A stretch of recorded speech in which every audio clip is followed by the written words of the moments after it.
Hey guys, what is up, and I welcome each and every one of you to a new League of Legends video. So assassins are by far my favorite type of role within League of Legends and just video games in general. And a lot of people have been also requesting me to make a video talking about the champion you are currently seeing on your screen. Now Kha'Zix is considered to be more or less completely out of the meta and just out of the loop in general. I mean, you don't really see him in the jungle anymore, you rarely see him in the lane, and I mean, he's just really not seen that often in League of Legends, period. So when it comes to talking about assassins in League of Legends that are underrated, well, at the moment, Kha'Zix is one of the first champion that comes to my mind. So the purpose of this video is to really just talk about Kha'Zix. Why is he good? Why is he bad? What do you want to build on him? How do you want to play him? And I'm primarily focusing on mid lane Kha'Zix, but it can also work in top lane. Let's first talk about the positives. Now, on top of his passive being very strong and dealing a lot of damage, that's also magic damage, it's fairly easy to reactivate. Just walk somewhere where the enemy team does not have vision of you, and well, there you go, you can now use it once again. The damage on his Q ability is also insanely high. If the target is not isolated, it is still quite high, but if the target is isolated, well, as you saw with the Graves right there,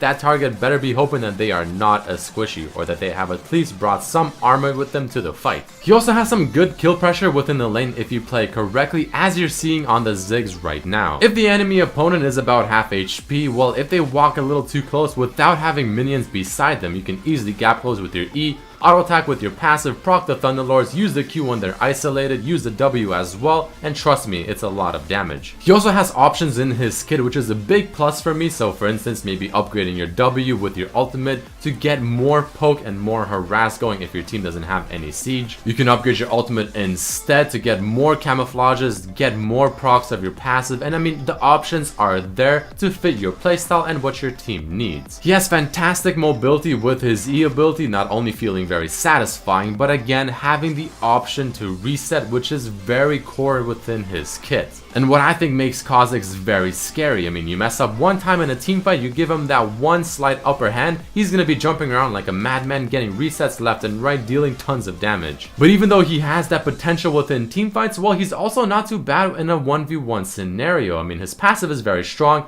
his Q is literally made to 1v1 someone, his ultimate gives him the free stacks of his passive, because even if your opponent has vision of you as you are stealthing with your ultimate, you still get your passive resets. And he also has quite a fantastic in-air combo that we will be talking about in just a moment. Now the negatives of this bug, I mean, even though he does have a pretty cool all-in within the laning phase, if the enemy opponent oversteps, other than that, it is a little poor. You will be getting out harassed for the most part until you find that one opportunity to strike, so it is gonna be a little difficult. He also feels like he does rely on hitting level 6 and level 11 so you can upgrade your Q and your E ability to become truly relevant. He is somewhat reliant on getting those resets within teamfights to be truly useful, which unfortunately also relies on your team to get you in that position to jump in there and get the resets going. As an assassin, he is fairly squishy, so if you're going in, well, you better be hoping you can get the kill and jump back out or continue on for the reset. And his wave clear if the enemy team is pushing at your tower isn't anything to brag about either. So now that we got those general things out of the way, let's go into some tips and tricks whenever you're playing Kha'Zix and just things to keep in mind. So the first thing to talk about is the clip that you saw with the Ziggs and the Victor earlier in the video. If your opponent's flash is down, you really want to start zoning them and put them in the pressure that if they come too close, you can easily jump on them,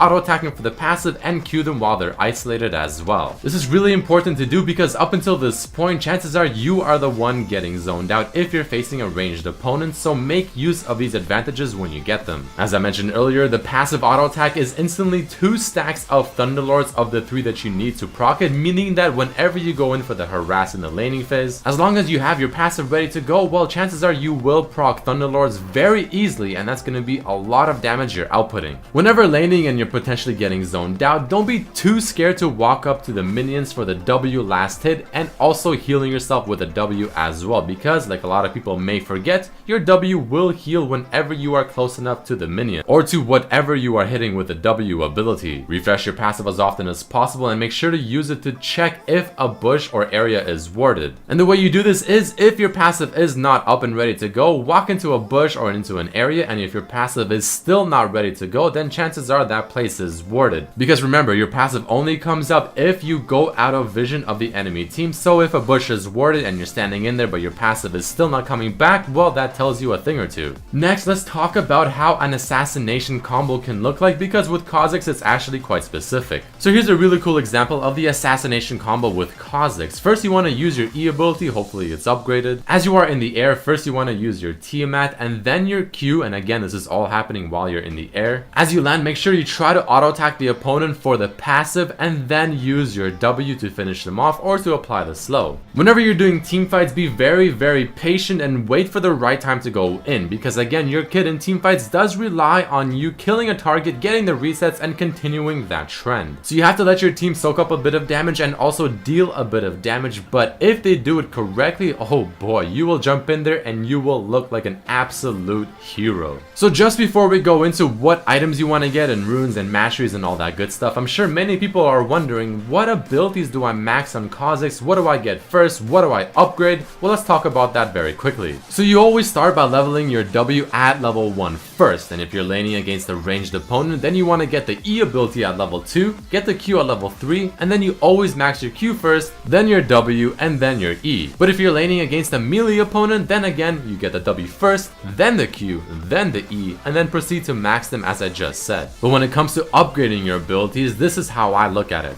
Almost always I want to upgrade my Q first at level 6 and then my E ability at level 11. The reason for that is because your Q is what makes your damage come alive, and I mean, you're not going to have a whole lot of chances to reset around level 6, 7, or 8 because the team fights won't really happen just yet. The Q will give you a lot more pressure and damage within the laning phase, so you most likely want to do that. E at level 11, and then at level 16 I almost always use my ultimate. Upgrading the ultimate is better because it gives you much more benefits, but if your team has absolutely no siege or poke whatsoever, then upgrading your W might not be a bad idea, again for the sole purpose of having at least some poke. But more often than not, I will be upgrading my ultimate at level 16. So Q first, then your E, and then your ultimate. And the final thing to talk about is, well, what the hell do I build on this champion? I mean, I don't ever see him, I have no idea what to do. What are the runes? What are the masteries? Let's cover that next. So very quickly, here are the runes and masteries. I think the masteries 1280 should be more or less self-explanatory, but for the runes I end up going flat AD Reds and flat AD Quints because I like the flat AD. It helps me in the laning phase to go in for those earlier kills, and every single thing within Kha'Zix's kit scales off of bonus AD. For yellows, you want to go armor versus AD champions or HP per level versus AP champions, and the blues can either be flat MR or MR per level, doesn't really matter too much. Now when talking about items, for starting items, I almost always start with the corrupting potion because I like the extra sustain it gives me, since again I will be out harassed for the first several levels. This also helps me a little bit whenever I go in for the harass, especially if I'm just trying to poke with a W, because it adds to the damage. It gives me mana regeneration because sometimes I'll need it if I'm playing very safe and I'm trying to CS as much as possible with my W, and it just works out very well. But longsword and 3 potions is the other option. So the core items without question in my opinion are the Youmuu's, your boots of choice, which I like to personally go mobility boots and then swap them out for either Merc or Ionian,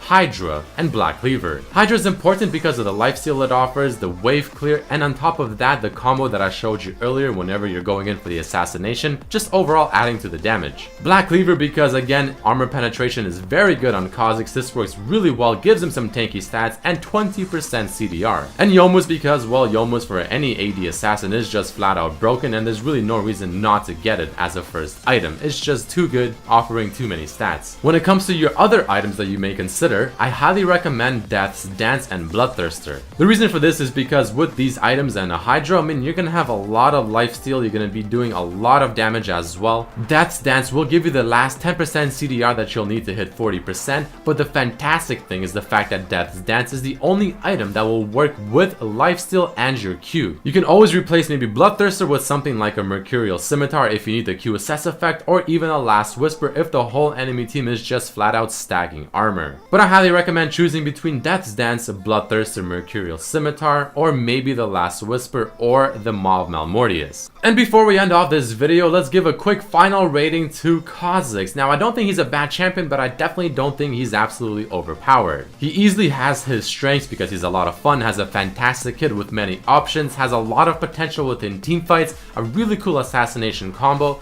great 1v1 potential, and he's really easy to proc Thunderlords with. But his laning phase for the most part isn't that great. It can be really difficult to find that teamfight to reset because it does kind of rely on your team. The carry potential feels a little low, and he sorta needs his Q and his E abilities evolved before he becomes very relevant. So that is about it for this video. I hope a lot of you are now happy that I have finally talked about Kha'Zix, gave you guys some tips, pointers, builds, and all of that good stuff to hopefully try and take him on the Rift and have success. If you did enjoy this video, please definitely hit the like button to show your support and to let me know that you did enjoy the video. Please do check out my other videos as well, subscribe if you haven't, and I hope to see you for the next one. Peace.